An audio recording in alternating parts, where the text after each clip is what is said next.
தம்பி செல்வமணி இருக்கிறாரு. அவர்கிட்ட ஒரு சின்ன வேண்டுகோள். எனக்கு உரிமை இருக்குது. அவர்கிட்ட நான் என்ன வேணாலும் பேசுவேன். எந்த நேரத்துலனாலும் பேசுவேன். ஆனால் திரையுலகுக்கு கிடைத்த ஒரு பெரிய பொக்கிஷம் தம்பி செல்வமணி. அவருக்கு இருக்கக்கூடிய சூழலில் அப்படிப்பட்ட ஒரு சிறப்பான ஒரு கலைஞன் தன்னை தாழ்த்திக்கின்னு தன்னை வருத்திக்கின்னு இந்த திரையுலகத்துக்காக சேவை செஞ்சுன்னு இருக்கிறாரு. ஆகவே இப்போ நடக்கக்கூடிய தயாரிப்பாளர் சங்கத்தில் ஒரு பிரச்சனையை எனக்காக திரும்பவும் மறுபரிசீலனை பண்ணி எல்லாரையும் ஒரு சேர நீ என்றைக்குமே ஒரு தாயானவன் தந்தையானவன். ஆகவே உன்னுடைய பணித்த கண்களோடு நீ இதை திரும்பவும் அதை ஏதாவது ஒரு இடத்துல ஒன்று சின்ன நெடல் இருந்தால் கூட அதை நம்ம பேசி தீர்த்துக்கலாம். எனக்கு ஒரு உத்தரவு நீ அவசியம் தரணும். ஆகவே திரையுலகம் எப்பவுமே பிரிந்து இருக்கக்கூடாது, சேர்ந்து இருக்கணும். அது உண்மையில் எந்தவித குறையும் இல்லை. அப்படிப்பட்ட சூழ்நிலைக்கு தள்ளப்படுகிறார்கள், அதையும் எனக்கு தெரியும். இருந்தாலும் பேசும்போது எல்லாமே சால்வ் ஆகுன்றது இந்த மேடையில் ஒன்று வேண்டுகோள் வைக்கிறேன். இருந்தாலும் தானு சார் சொன்னதான் நான் தானு சார் இருக்க சொன்னேன். அதாவது சார், நான் எனக்கு இப்போ 60 வயசு ஆகிடுச்சு. இந்த 60 வருஷத்தில் நான் மிகவும் வேதனை அடைந்த சமயம் நேற்று தான். மிகவும் என்னோடய மனவேதனை அவ்வளோ வேதனை. ஏன்னா என்னுடைய தாய் தந்தையை என் கூட பிறந்தவங்களை எதிர்த்து நான் நிற்கும்போது என்ன மாதிரியான ஒரு மனக்கஷ்டத்தில் இருந்தனோ அந்த மனக்கஷ்டத்தில் தான் நான் நேற்று இருந்தேன். என்னை விட தமிழ் திரைப்பட தயாரிப்பாளர் சங்கத்துக்கு நன்மை செய்தவருக்கு வேறு யாருமே இருக்க முடியாது. வேறு யாரும் எந்த தயாரிப்பாளர் இருக்க முடியாது, எந்த நிர்வாகியும் இருக்க முடியாது, இன்றைக்கி இருக்கிற நிர்வாகி இருக்க முடியாது, இதுவரைக்கும் இருந்த நிர்வாகி இருக்க முடியாது. அவ்வளோ மிகச்சிறந்த நன்மைகளை நான் பண்ணேன். நான் அவங்களுக்கு சொன்னேன், நான் ஒரு வாளாக இருக்கேன். இந்த தமிழ் சினிமா எப்போல்லாம் மிக சிரமமான இடத்துக்கு எங்களை பயன்படுத்திங்க. உங்களுக்கு யாரெல்லாம் எதிரியோ அவர்களை எதிர்ப்பதற்கு எங்களை பயன்படுத்திங்க அப்படின்னு நான் சொன்னேன். அவங்க காலடியில் போய் உட்காந்துருந்தாங்க. அவங்களுக்கு எந்த யூகோவும் இல்லாமல் அவங்க அழைத்த போதெல்லாம் நாங்கள் அந்த மேடை அவங்கக்கிட்ட போய் உட்காந்துருக்கோம். நாங்கள் போய் உட்காந்து பல நாட்கள் அவங்க யாரும் இல்லாமல் திரும்பி வந்திருக்கோம். பல மணி நேரம் காத்திருந்துருக்கோம். அதை பற்றி எனக்கு எந்த கவலையுமே இல்லை. என்னை பொறுத்த வரைக்கும் தமிழ் சினிமா ஒரு சரியான திசையில் நோக்கி போடணும். அதுக்கு தமிழ் திரைப்பட தயாரிப்பாளர் சரியாக இருந்தால் தான் நல்லாயிருக்கும்னு நான் நினச்சேன். ஆனால் அவங்களுடைய புரிதலின்மை அதுக்கு மேலே நான் ஒன்றும் பண்ண முடியாது. நான் நீங்கள் சொன்னதுக்கு நிச்சயமாக நான் ஒத்துழைக்கிறேன். நீங்கள் அவங்க மேடையில் எல்லா தயாரிப்பாளரும் கூப்பிடுங்க, நான் வரேன். நான் ஏதாவது தவறு பண்ணியிருந்தேன்னு சொன்னீங்கன்னா அந்த கடமை நான் திருத்திக்கிறேன். இது தவறுன்னு நீங்கள் சொன்னீங்கன்னா, நீங்கள் பண்ண தவறுன்னு சொன்னீங்கன்னா நான் திருத்திக்கிறேன். உங்களோட பிரச்சனையை அது நீங்கள் பார்த்துக்கணும். திரைப்பட தயாரிப்பாளர்கள் 2 இருக்கீங்கன்னா நீங்கள் ஒன்றா சேர்க்கறதை நீங்கள் பார்த்துக்கணும். நீங்கள் இவங்கள ஒர்க் பண்ணக்கூடாது, இவங்களோட ஒர்க் பண்ணக்கூடாது, அந்த பிரச்சனைக்கு எங்களால் பண்ண முடியாது. ஏற்கனவே எங்களுக்கு நிறைய கெட்ட பேர் இருக்குது. பெப்சிக்கு நிறைய கெட்ட பேர் இருக்குது. அதை நிறுத்துகிறோம், இதை நிறுத்துகிறோன்னு. அப்போது நாங்கள் எங்களை அடியாளாக பயன்படுத்துகிற வேலையை விட்டுட்டு எங்களை ஒரு போராளியாக பயன்படுத்தி இன்னைக்கு தமிழ் சினிமா எந்த நிலையில் இருக்குது, அதை எதிர்கொள்ளக்கூடிய இடத்துல தயாரிப்பாளர் இருக்காங்களா? நீங்கள் நல்லா யோசிச்சு பாருங்கள். இன்றைக்கி நாங்கள் போராடி பல விஷயங்களை இன்றைக்கி கொடுத்துருக்கோம். அதில் சைன் பண்ணக்கூட அவங்களுக்கு மனசு இல்லை. என்ன ஒரு இயக்குனர் இன்றைக்கி மேடையில் இருக்கார் பேரரசு, நீங்கள் கேட்டு பாருங்கள். அந்த ஒப்பந்தத்தை வாங்குவதற்கு எவ்வளோ நாட்கள் நாங்கள் அவங்களோட சண்டை போட்டுருக்கோம் உங்களுக்கு தெரிஞ்சிருக்காது. ஒரு இயக்குனர் ஒரு படத்தை ஆரம்பிப்பதுக்கு முன்னாடி எவ்வளோ நாள் ஷூட்டிங் இருக்குது, என்ன பட்ஜெட்டில் படம் எடுக்க போகிறார், எத்தனை நாள் அவர் எடுக்க போகிறார், எங்கே எடுக்க போகிறார், அது என்ன ஆர்டிஸ்ட் வேணும், என்ன கலைப்பொருட்கள் வேணும், எல்லா டீட்டெயிலும் கொடுத்து அந்த நாட்களுக்குள் அவர் படத்தை முடிக்க வேண்டும். அவர் கேட்ட அனைத்தையும் தயாரிப்பாளர் செய்து கொடுத்திருந்தால் அந்த நாட்களுக்குள் அந்த பட்ஜெட்டுக்குள் படத்தை முடிக்கவில்லை என்றால் இயக்குனர் சம்பளத்திலிருந்து கூட பிடித்துக் கொள்ளலாம்ங்கிற அக்ரிமெண்ட்டில் நான் கைட்டு போட்டு கொடுத்துருக்கோம் சார். இந்த நூற்றாண்டு தமிழ் சினிமாவில் இது நடந்திருக்குமா? இதே மாதிரி அனைத்து தொழில்நுட்ப கலைஞர்களுக்கும், ஒளிப்பதிவாளர்களுக்கும், ஆர்ட் டைரக்டர்ஸுக்கும், மியூசிக் டைரக்டர்ஸுக்கும், எழுத்தாளர்களுக்கும் எல்லாருக்கும் இது போல் அந்த தமிழ் சினிமா ஒரு சரியான பாதையில் திட்டமிட்டு பட்ஜெட்டோட படம் எடுக்கணும் அப்படிங்கிறது நாங்கள் அவ்வளோ கஷ்டப்பட்டு எல்லாரும் கன்வின்ஸ் பண்ணி இன்னைக்கு கொண்டு வந்திருக்கோம். அதில் கையெழுத்து போடல இது வரைக்கும். இது உங்களால் பண்ணவே முடியாது. 100 வருஷம் நீங்கள் போராடினாலும் பண்ண முடியாது. இப்போ அதை கண்ணு கொடுத்தா நீங்கள் நடப்பு தயாரிப்பரோட சண்டை போடு, அவங்க கூட ஒர்க் பண்ணாத, இவங்க கூட. இன்றைக்கி அவங்களாம் நம்ம எதிரி. இன்றைக்கி தமிழ் சினிமாவில் தமிழ் சினம் எடுக்க முடியாத ஒரு சூழ்நிலை இருக்குது. நாங்கள் எங்களோட சம்பளம் சார், உங்கள் மேடையில் நான் சொல்கிறேன், உங்களுக்கு தெரியாது இல்லை, பெரிய படம்னா எங்கள் சம்பளம் 3% தான் சார். தமிழ் சினிமாவில் நீங்கள் கொடுக்குற சம்பளம் 3% தான் எங்கள் சம்பளம். அதாவது நான் சொல்கிறது டைரக்டரோ கேமராமேனோ அது மாதிரி டாப் லெவலில் இருக்கவங்க நான் சொல்லலை. மீதி பேர் இந்த டெய்லி வேஜஸில் ஒர்க் பண்ணுறவங்களுக்கு நீங்கள் பெரிய பட்ஜெட்னா இப்போ 100 கோடினா எங்கள் சம்பளம் 3 கோடி தான். ஆனால் சின்ன படங்களை வரும்போது 20%லேருந்து 30% வரைக்கும் வருது. இப்போ 1 கோடியில் பண்ணுறாங்கன்னா எங்களோட சம்பளம் 30 லட்சம் வரும். ஆனால் பெரிய படங்களுக்கு 3% தான். இப்போ இந்த 10% 20% நான் ஃப்ரீயாக பண்ணால் உங்களுக்கு லாபம் வந்துடுமா? இப்போ நீங்கள் படம் பண்ணுறீங்க, உங்களுக்கு தெரியும், இங்கே இருக்குது உங்களுக்கு. நீங்கள் உங்கள் பட்ஜெட் 3 கோடினா எங்கள் சம்பளம் வந்து அதிகபட்சம் 50 லட்சம் ரூபா. இப்போ வெறும் 50 லட்சம் தான் உங்களுக்கு நஷ்டமா? 3 கோடியில் நீங்கள் படம் பண்ணீங்கன்னா 4 கோடி நஷ்டம் இன்னைக்கு. அதுதான் இன்னைக்கு தமிழ் சினிமாவோட நிலைமை.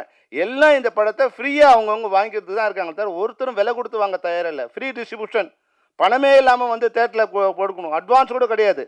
அப்புறம் ஓடிடியில் எந்த விதமான ஷேரிங் இல்லை, வந்தால் ஷேரிங்கு, பணமே இல்லாமல் எல்லாரும் ஓட்டிட்டு அவன் லைப்ரரியில் நம்ம படங்கள் போய் உட்காந்துருக்கு. இதெல்லாம் போராடுறதுக்கு உண்டான இது சக்தி வந்து எல்லாரும் ஒருங்கிணைந்து தான் பண்ண முடியும். இதையெல்லாம் இல்லாமல் விட்டுட்டு என்னோட சண்டை போடுறதுல என்ன நியாயம் இருக்குது? என்னோடங்கிறது பெப்சியோட சண்டை போடுறதுல எந்த நியாயம் இல்லை. எங்களால் முடிந்த அனைத்து உதவிகளையும் அனைத்து விஷயங்களையும் அவங்க கேட்காமலே நான் பண்ணி கொடுத்துருந்துருக்கேன். இப்போவும் நான் பண்ணதா, எனக்கு அவங்களோட எந்த விதமான ஈகோவும் இல்லை. எனக்கு தமிழ் சினிமா நல்லா இருக்கும். இன்றைக்கும் நான் கவுன்சிலில் நான் மெம்பர், சேம்பரில் நான் மெம்பர் இல்லை சார். சேம்பருக்கும் கவுன்சிலுக்கும் சண்டை வந்தவங்கனால நான் சேம்பர்லேருந்து ரிசைன் பண்ணிட்டு வந்துட்டேன் சார். நான் சேம்பரில் மெம்பர் இல்லை. நான் இன்றைக்கும் நடப்பு தயாரிப்பு சங்கத்தில் மெம்பர் இல்லை, ஒன்லி கவுன்சிலில் தான் மெம்பர் நான். ஏன்னா இது வந்து என் மேலே குற்றச்சாட்டு. அவங்க நிர்வாகிகளுக்குள்ளே வந்து ஒரு புரிதல் இல்லாமல் இருக்குது. நீங்கள் உங்களை மாதிரி சீனியர்ஸ் அங்கே வர்றதில்லை, அதுதான் இப்போ பிரச்சனை. அங்கே அவங்க வந்து சின்ன சின்ன பிரச்சனை அவங்களுக்கு நிர்வாகிகள் இருக்குது, மேடம் இருக்காங்க, அவங்களுக்கு கூட என் மேலே ஒரு கோபம் இருக்கும். அவங்களுக்கு தெரியாது, பாவம், இவங்களுக்கு தெரியாத விஷயங்கள் அங்கே நடந்துகிட்டு இருக்கு. இதை சரி பண்ணி உங்களை மாதிரி இருக்க சீனியர்ஸ் நீங்கள் வந்து உட்காருங்க. இல்லை நான் பேசுகிறது தவறாக இருந்தால் மேடத்துக்கு கூட சொல்கிறேன், உங்கள் ஈசியில் கூப்பிடுங்க, இல்லை ஜென்ரல் போர்டில் கூப்பிடுங்க. நாங்கள் என்ன தவறு செய்தோம்? ஒரே விஷயம் இப்போ எங்களால் பண்ண முடியாது. என்னன்னா, பெப்சியாக இருக்கும்போது ஒரு குறிப்பிட்ட பிரிவுக்கு நீங்கள் ஒர்க் பண்ணாதீங்கன்னு சொல்லும்போது எங்களால் பண்ண முடியல.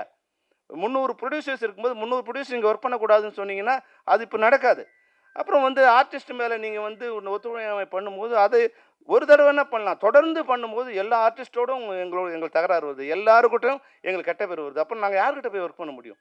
அப்போ நீங்கள் உங்கள் ப்ரொடியூசர்ஸ் மெம்பரை நீங்கள் கூப்பிட்டு அதை பண்ணியிருந்தீங்கன்னா இந்த பிரச்சனையே இல்லை. இது வேணால் நான் எப்போ கூப்பிட்டாலும் தானு சார் சொன்னார் மேடையில், நான் கூட எனக்கு மேடம் சொன்னதுலேருந்து ரொம்ப மன வருத்தம் என்னன்னா, மற்றவங்களாம் சினிமாவை காயப்படுத்துகிறாங்க, நம்ம இதை பற்றி பேசவே கூடாதுன்னு நான் வந்து 6 மாதம் இது வரைக்கும் பேசவே இல்லை சார். சரி, என்ன திட்டினாலும் பரவாயில்லன்னு. ஆனால் அது திட்டத்தை அவங்க என்ன பண்ணுறாங்க, ஒரு அளவுக்கு நான் பேச நம்மளோட மௌனம் அவங்களுடைய குற்றச்சாட்டு வந்து நான் சம்மதம் தெரிவித்த மாதிரி ஆயிடுது. அதனால தான் நான் வந்து நேற்று வந்து என்ன ப்ரெஸ் மீட்டில் என்ன நடந்ததுன்னு சொல்ல வேண்டிய ஒரு கட்டாயத்துக்கு நாங்கள் உள்ளாக்கு. இது வரைக்கும் வந்து மிக கேவலமாக ப்ரொடியூசர் கவுன்சில் லெட்டரில் இருந்தே கூட என்ன பொய்யான குற்றச்சாட்டுகளை விமர்சித்து அரசுக்கும் எனக்கும் வந்து ஒரு பிளவு ஏற்படுத்த முயற்சி என்னென்னவோ அவங்க பண்ணுற அவங்க தரத்துக்கு இறங்கி எல்லாமே பண்ணாங்க. அதனால் அதையெல்லாம் கூட நான் இது பண்ணல. இப்போ நாங்கள் ஏதோ ஒரு முயற்சி போட்டுருவோம், எங்களுடைய தொழிலாளர்களுக்கு அவன் வந்து கூலியாக இல்லாமல் அவன் வந்து ஒரு தொழிலாளராக மாறணுங்கிற ஒரு முயற்சிக்கு நாங்கள் ஏதோ பண்ணும்போது அதுக்குள்ளே வந்து அதில் ஏதோ ஒரு மிஸ்டேக் இருக்க மாதிரி வந்து பண்ணி அது என்னுடைய இமேஜை இல்லை என்னுடைய சுயமரியாதையை இல்லை என்னோடய ஒழுக்கத்தை அது குறைக்கவோ அதுக்கு சீர்கேடு நினைக்கும் போது தான் நான் பதில் சொல்ல வேண்டிய அவசியம் வந்தது. நான் வந்து ஒன்று மட்டும் என்னால் சொல்ல முடியும் சார், நான் பணம் இல்லாமல் இருக்கலாம், இன்றைக்கி படம் இருக்கலாம், ஆனால் சுய ஒழுக்கத்தில் என்னை விட எவனும் இங்கே வந்து உயர்ந்தவன். என் சுய ஒழுக்கம் அவ்வளோ சுத்தமானது, அவ்வளோ நியாயமானது என்னோடய சுய ஒழுக்கம். அதனால் என் சுய ஒழுக்கத்திலையோ என்னுடைய கேரக்டரையோ அசாசினேட் பண்ணும்போது அதை எல்லாத்தையும் விட எனக்கு அதுதான் பெருசு. என் பதவி, என் உயிர், என் சினிமா, என் குடும்பம் எல்லாத்தையும் விட என்னுடைய சுயமரியாதை தான் எனக்கு பெருசு. என்னுடைய சுய ஒழுக்கத்து மேலேயும் என்னுடைய நன்னடத்தைய மேலும் யாராவது வந்து கல்லெறிஞ்சாங்கன்னா நான் அதை திருப்பி அடிப்பேன். இதுதான். ஏன்னா இன்றைக்கி கல்லன் வந்து நான் முதல்ல அவர் மேடையில் பேசும்போது சொன்ன வாசகம் இன்னும் ஞாபகம் இருக்குது. கல்லெறிந்தார்கள், வீடு கட்டினோம், தீ வைத்தார்கள், விளக்கேற்றோம், வெளிச்சம் வந்தது.